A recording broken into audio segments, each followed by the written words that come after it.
How can the third temple be rebuilt in Jerusalem? The answer is easily. Let me explain. Of the 3,471 years since the inauguration of the Covenant of Sinai, Israel has been forced to live 2,025 of those years without the tabernacle or the temple. And nearly all of this time has elapsed since the ministry of God among us in the person of Jesus. Why? Well, the Jewish apostles of Jesus have explained this reality to us. St. Paul the Apostle explained that in the wake of the life, death, resurrection, and ascension of Jesus, the temple in which God promised to make his presence known, and in which he wished his children to worship him, was no longer to be a building. Instead, the temple from then on was to be a people. St. Paul wrote the following in his epistle to the Ephesians chapter 2, verses 17 through 22. So he, Jesus, came and proclaimed peace to you who were far off, Gentiles, and peace to those who were near, Israelites. For through him both of us have access in one Spirit to the Father.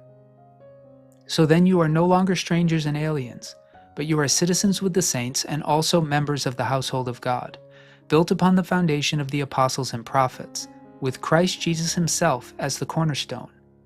In him the whole structure is joined together and grows into a holy temple in the Lord, in whom you also are built together spiritually into a dwelling place for God. This echoes the teaching of Jesus to his apostles in the Gospel according to St. Matthew chapter 18 verses 19 through 20, when he said, Again, truly I tell you, if two of you agree on earth about anything you ask, it will be done for you by my Father in heaven. For where 2 or 3 are gathered in my name, I am there among them. St. Peter the Apostle spoke similarly when he wrote the following in 1 Peter chapter 2 verses 4 through 5. Come to him, to Jesus, a living stone, though rejected by mortals, yet chosen and precious in God's sight, and, like living stones, let yourselves be built into a spiritual house, to be a holy priesthood, to offer spiritual sacrifices acceptable to God through Jesus Christ. All it would take to build the third temple in Jerusalem would be for an assembly to gather on the Temple Mount properly identified.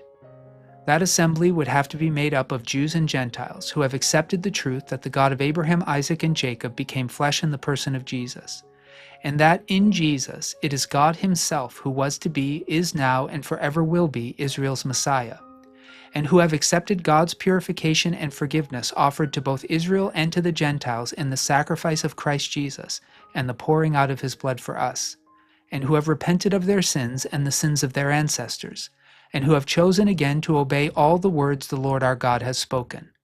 On the day this occurs, the third temple will be rebuilt in Jerusalem.